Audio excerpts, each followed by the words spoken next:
Hi all, welcome two exam TV. കഴിഞ്ഞ വീഡിയോയിൽ നമ്മൾ KS എന്താണ്, എങ്ങനെയാണ് അതിൻ്റെ നിയമന രീതി, സെലക്ഷൻ പ്രോസസ്സ് തുടങ്ങിയ കാര്യങ്ങളാണല്ലോ ഡിസ്കസ് ചെയ്തത്. ഇന്നത്തെ വീഡിയോയിൽ നമുക്ക് KASൻ്റെ എക്സാം പാറ്റേൺ, ഡീറ്റെയിൽഡ് സിലബസ് എന്നിവയെക്കുറിച്ച് നോക്കാം. നമുക്കറിയാം KASൻ്റേത് ഒരു 3 ടയർ സെലക്ഷൻ പ്രോസസ്സാണ്. Preliminary exam, main exam, interview. അതായത് സാധാരണ കേരള PSC പരീക്ഷകളെ അപേക്ഷിച്ച് UPSC എക്സാംസിൻ്റെ മാതൃകയാണ് KAS ഫോളോ ചെയ്യുന്നത്. പ്രിലിമിനറിയുടെ സിലബസ് വ്യക്തമാക്കുന്നതും ഇത് തന്നെയാണ്. പ്രിലിമിനറി എക്സാമിൻ്റെ വിശദമായ സിലബസാണ് കേരള PSC ഇപ്പോൾ പ്രസിദ്ധീകരിച്ചിരിക്കുന്നത്. തിരഞ്ഞെടുപ്പിൻ്റെ അടുത്ത ഘട്ടത്തിലെ മെയിൻ എക്സാമിൻ്റെ സിലബസ് പ്രസിദ്ധീകരിക്കും. സിവിൽ സർവീസ് എക്സാമിൻ്റെ പ്രിലിമിനറിയാണ് KASൻ്റെ ആദ്യഘട്ട പരീക്ഷയ്ക്ക് മാതൃകയാക്കുന്നത്. നോട്ടിഫിക്കേഷൻ പ്രകാരം 2020 ഫെബ്രുവരിയിലാണ് എക്സാം നടത്തുക. പ്രിലിമിനറി എക്സാമിനെ എലിമിനേഷൻ പ്രോസസ്സായി മാത്രം കണ്ടാൽ മതി. പ്രാഥമിക പരീക്ഷയിലെ മാർക്ക് റാങ്ക് ലിസ്റ്റ് തയ്യാറാക്കാൻ പരിഗണിക്കില്ല. സെലക്ഷൻ പ്രോസസ്സിൻ്റെ ആദ്യപടി പ്രിലിമിനറി എക്സാമിൽ ഏറ്റവും കൂടുതൽ മാർക്ക് നേടിയ ഉദ്യോഗാർത്ഥികളിൽ നിന്നും ഒഴിവുകളുടെ എണ്ണം അടിസ്ഥാനമാക്കി പ്രാഥമിക പട്ടിക പ്രസിദ്ധീകരിക്കും. പ്രാഥമിക പട്ടികയിൽ ഉൾപ്പെട്ട ഉദ്യോഗാർത്ഥികൾ കമ്മീഷൻ നിശ്ചയിക്കുന്ന തീയതിക്കുള്ളിൽ ഡോക്യുമെന്റ് വെരിഫിക്കേഷൻ പൂർത്തീകരിക്കേണ്ടതാണ്. പ്രിലിമിനറി എക്സാം ഒബ്ജക്റ്റീവ് ടൈപ്പ് ആയിരിക്കും. 100 മാർക്കിൻ്റെ 90 മിനിറ്റ് വീതമുള്ള 2 പേപ്പറുകളാണുള്ളത്. ഇനി നമുക്ക് വിശദമായ സിലബസിലേക്ക് കടക്കാം. ജനറൽ സ്റ്റഡീസിൽ പൊതുവിജ്ഞാനത്തിൻ്റെ വിഷയങ്ങൾ വിശദമായി പ്രതിപാദിച്ചിട്ടുണ്ട്. കേരളവുമായി ബന്ധപ്പെട്ടുള്ള വിവിധ ഭാഗങ്ങൾ വിശദമായി സിലബസിൽ ഉൾക്കൊള്ളിച്ചിരിക്കുന്നു എന്നതാണ് എടുത്തു പറയേണ്ട പ്രത്യേകത. പേപ്പർ 1-ൽ ഉൾപ്പെടുത്തിയിരിക്കുന്നത് എന്തെല്ലാമാണെന്ന് നോക്കാം. ഹിസ്റ്ററി, പ്രാചീന ഇന്ത്യ, മധ്യകാല ഇന്ത്യ, ആധുനിക ഇന്ത്യ ഉൾപ്പെടെ വിശാലമായ സിലബസാണ് ഹിസ്റ്ററിയുടേത്. 18-ാം നൂറ്റാണ്ട് മുതലുള്ള കേരള ചരിത്രം സിലബസിലുണ്ട്. ലോക ചരിത്രവും ഇടം പിടിച്ചിരിക്കുന്നു. SCERTയുടെ 8ാം ക്ലാസ് മുതലുള്ള പുസ്തകങ്ങളാണ് ഇവ പഠിക്കാനുള്ള അടിസ്ഥാനം.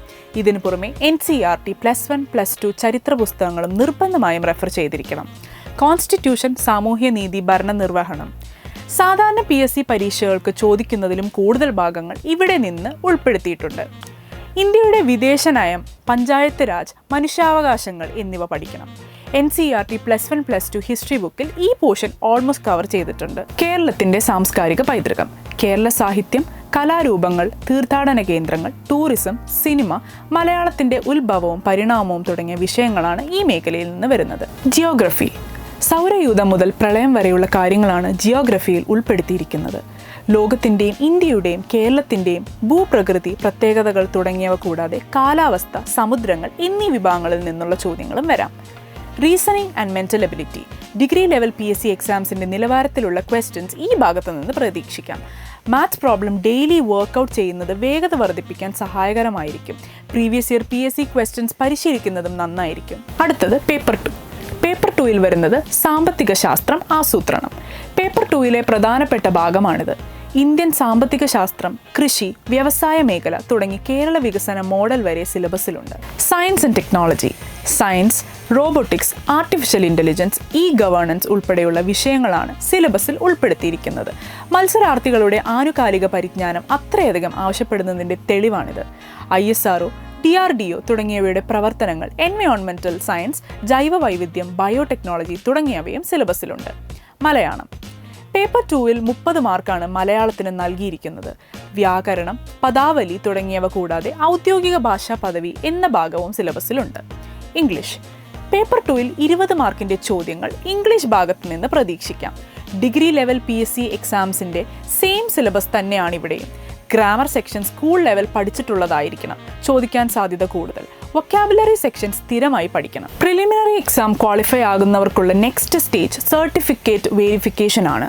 വെരിഫിക്കേഷൻ ഹാജരായി യോഗ്യതകൾ തെളിയിക്കുന്ന ഉദ്യോഗാർത്ഥികളെ മാത്രം ഉൾപ്പെടുത്തി മുഖ്യ പരീക്ഷയ്ക്കായി ഒരു റാങ്ക് പട്ടിക പ്രസിദ്ധീകരിക്കും. പ്രസ്തുത പട്ടികയിൽ ഉൾപ്പെട്ട ഉദ്യോഗാർത്ഥികളെ മാത്രമേ മെയിൻ എക്സാമിന് പരിഗണിക്കുകയുള്ളൂ. മെയിൻ എക്സാം 100 മാർക്കിൻ്റെ 3 പേപ്പറുകൾ അടങ്ങുന്ന 2 മണിക്കൂർ വീതം ദൈർഘ്യമുള്ള വിവരണാത്മക പരീക്ഷയായിരിക്കും main exam. Exam date main എക്സാമിന് യോഗ്യരായ ഉദ്യോഗാർത്ഥികളുടെ ലിസ്റ്റിനോടൊപ്പം പ്രസിദ്ധീകരിക്കും. മെയിൻ എക്സാം ഇംഗ്ലീഷിലോ മലയാളത്തിലോ അറ്റൻഡ് ചെയ്യാം. ഇതിൻ്റെ സിലബസ് ഇതുവരെ പബ്ലിഷ് ചെയ്തിട്ടില്ല. മെയിൻ എക്സാമിന് നിശ്ചിത മാർക്ക് വാങ്ങി വിജയിക്കുന്നവരെ ഇൻ്റർവ്യൂവിനായി പ്രസിദ്ധീകരിക്കുന്ന ഷോർട്ട് ലിസ്റ്റിൽ ഉൾപ്പെടുത്തും. 50 മാർക്കിൻ്റെ ഇൻ്റർവ്യൂ ആണ് നടത്തുക. PSC അംഗങ്ങൾ, ബന്ധപ്പെട്ട വകുപ്പിൻ്റെ മേധാവി, സ്ഥാപന മേധാവി, വിഷയവുമായി ബന്ധപ്പെട്ട വിദഗ്ധർ എന്നിവരായിരിക്കും ഇൻ്റർവ്യൂ ബോർഡിൽ ഉണ്ടായിരിക്കുക. മെയിൻ എക്സാമിൻ്റെയും ഇൻ്റർവ്യൂവിൻ്റെയും അടിസ്ഥാനത്തിലാണ് ഉദ്യോഗാർത്ഥികളുടെ റാങ്ക് നിശ്ചയിക്കുക. പ്രിലിംസിൻ്റെ മാർക്ക് റാങ്ക് ലിസ്റ്റ് തയ്യാറാക്കാൻ പരിഗണിക്കുന്നതല്ല. ഇത്രയുമാണ് KAS എക്സാമിൻ്റെ പാറ്റേൺ ആൻഡ് സിലബസിനെ കുറിച്ച് പറയാനുള്ളത്. എല്ലാവർക്കും വീഡിയോ ഹെൽപ്ഫുൾ ആയിരിക്കുമെന്ന് വിശ്വസിക്കുന്നു. Please like, share and subscribe our channel. Thank